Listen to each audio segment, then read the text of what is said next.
Right now, we're seeing a significant dip in human rights sentiment, scoring -0.44, with a momentum shift of -1.24 over the last 24 hours. This decline stands out against the historical baseline, indicating a rapidly deteriorating perspective on human rights issues, something we haven't seen at this scale recently.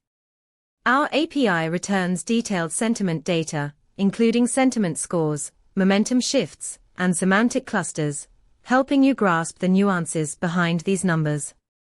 Imagine integrating this into a news aggregation tool to alert you when sentiment around human rights topics shifts dramatically, allowing you to respond swiftly with informed content or advocacy. For more on how to leverage this in your projects, check out pulsebit.lojenterprise.com/docs.